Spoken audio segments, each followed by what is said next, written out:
Although there are undoubtedly many components that separate the best players from the average, aim is surely the one that is viewed in the highest regards by most players. Seeing those insane headshots in pro matches may motivate you to improve to that level. However, catching some of the most common mistakes should be your first step in order to create a good foundation for improving. What is up, ProGuides family? My name is Sergeant Frost, and today I'll be your aim improvement guide. Aim, although a mechanic that requires much practice and muscle memory, still includes game sense. With that being said, let's get right into the first tip of the video. This first mistake is very important to catch, and we see many players falling victim to it at most ranks. And what we are talking about is switching angles too often. This seems fairly vague, so before moving forward, let's first outline what angles we're talking about. While pushing angles is crucial on attack, on defense, moving around should be a last resort. Holding any viable angle is often okay, and you should only move if forced out by abilities or simply enemies pushing onto a site. Now that that's cleared up, you may be asking, why? Why shouldn't I take advantage of a better position if I feel like it's going to give me a better angle? Why shouldn't I watch two angles at once if I don't know where the enemies will be pushing from? All these questions have one solid answer. If you keep moving around, no matter the reason for doing it, you give the enemy a chance to catch you off guard, which could easily lead to you dying and missing out on an easy kill that you would have gotten otherwise. With that being said, however, you don't want to hold positions for an extensive period of time if you don't see any sign of the enemy. If you feel the need to move due to team rotations, then you should. Only be hesitant to move out of your position if the enemies are pushing site. We know that some of this information may seem a bit confusing, so if you would like assistance with any of these segments or any other portion of the game, we strongly recommend that you visit ProGuides.com. On ProGuides.com, our coaches can directly help you with any of your needs and cater to your specific gameplay style. This is by far the best method to improve, simply because you will no longer need to self-analyze your areas of struggle, in addition to the fact that you will realize exactly what you need to do to improve and how to improve it. Before moving on to our second mistake, let's get into our question of the day. Today's question is surely an interesting one. Would you like to see esports skins in Valorant? Personally, I think this would be a great way for the game to make money, while giving buyers an option to support their favorite team. What do you think though? Let us know in the comment section down below. With that being said, let's get right into our second mistake of the video. Another aspect of the game that causes most players to miss their shots is the element of surprise. In order to lessen the impact of surprise, you can implement jiggle peeking into your gameplay. By jiggle peeking a corner, you will be able to see the enemies and proceed to go back around the corner before they have a time to react. This gives you the decision to push, making you the one in control. As you can see, because you are the one making the decision to jiggle peek, you are going to be the one using the element of surprise to your advantage. While you know exactly where the enemy is, they don't know what you're going to do, giving you the freedom to use abilities to push in or hold back on your own regard. Moving forward, let's also talk about the significance of not learning to properly manage your spray control. This can be a detriment to your gameplay and hold you back much more than you may be expecting. Also, this is one of the only mechanics that you can learn in your own time without risking any elo in competitive. If you don't yet understand the importance of learning to spray control, let me give you an example that may change your mind. Say you're in a close range fight. Both you and your enemy miss your first 3 shots. Because you don't know the spray pattern of your gun, you have to sacrifice time in order to let your recoil go back to normal. The enemy during this time is able to shoot an extra 5 to 6 shots, which causes you to lose the duel. In most instances that are close to medium range, spray control is crucial if you don't land the first headshot. Nobody is perfect, not even pros, making this a critical mechanic to learn at any rank.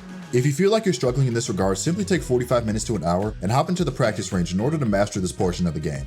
Most of the spray controls are fairly similar, so after you learn the first one, the rest should come fairly easily, helping you massively no matter what guns you choose to use. Next up, this mistake is one that you should focus on a lot if you feel that it impacts you, simply because it will directly ruin your aim as long as you continue to make it. What we're talking about is poor crosshair placement. Also, we feel like it's important to mention that by poor, we don't only mean aiming at the sky or the floor.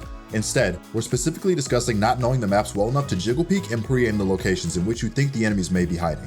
Although it may not seem very impactful, simply looking in an area that is a few inches off the enemy's hitbox will delay your shot by a significant amount, giving your enemy time to shoot 1 or 2 extra bullets that could simply be the deciding factor in a close fight. In order to remedy this issue, you have a few options. The first is to simply play the game for an extended period of time and focus on where the enemies are holding in order to better place your crosshair. The second option, which we consider to be more practical, is watching pro play and take into consideration their crosshair placement. This will allow you to better your aim without having to risk any elo, an ideal circumstance that will lead to results quickly. Next up, let's look into the importance of committing to a shooting type. First off, let's go over the 3 main types of shooting there are. We won't focus on this too much just because the options are fairly obvious. But before we go over why you should commit to one of them, here are the 3 that we will be talking about. Those 3 types are spraying, tapping, and burst firing.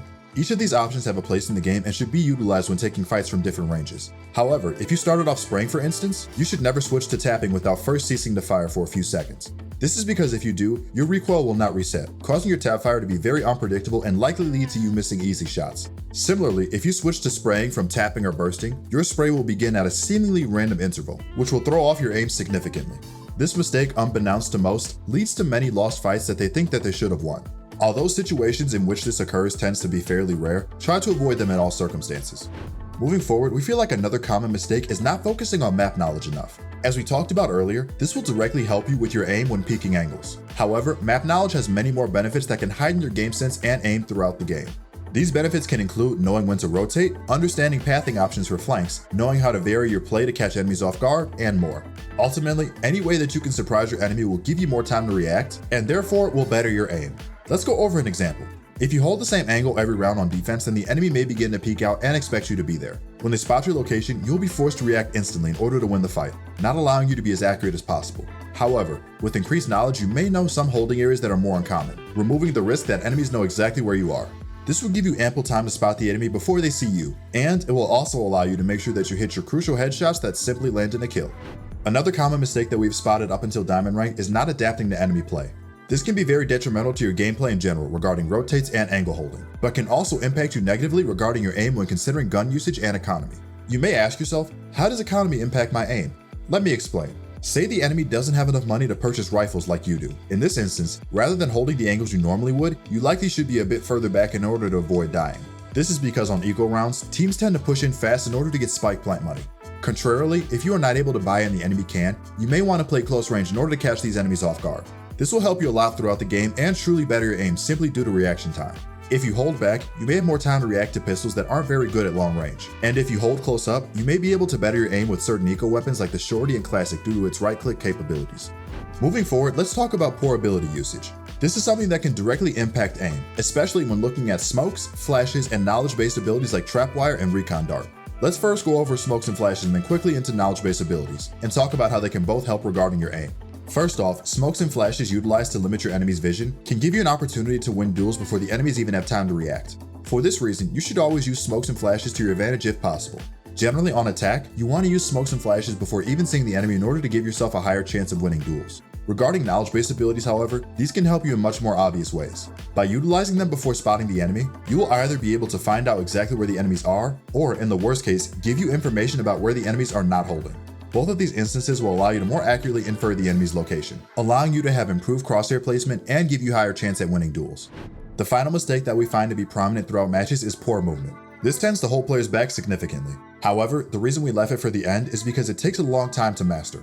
Your game sense will need to be very good, and you will require solid map knowledge in order to be more proficient in this area.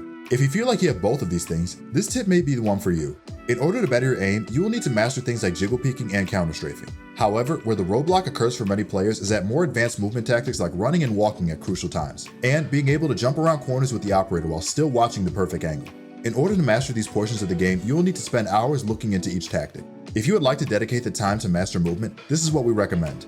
Look into jiggle peeking first in order to become more consistent, then counter strafing for pistol rounds and more advanced jiggle peeking. And lastly, focus on more niche movement tactics that can be very beneficial in specific situations.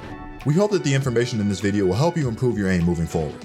Although none of these tips will instantly double your headshot percentage, removing each mistake that we discussed in this video over a period of time will directly increase your chances of winning aim duels moving forward, helping you reach your rank goals faster. With that said, good luck, have fun, and we hope you win all your games.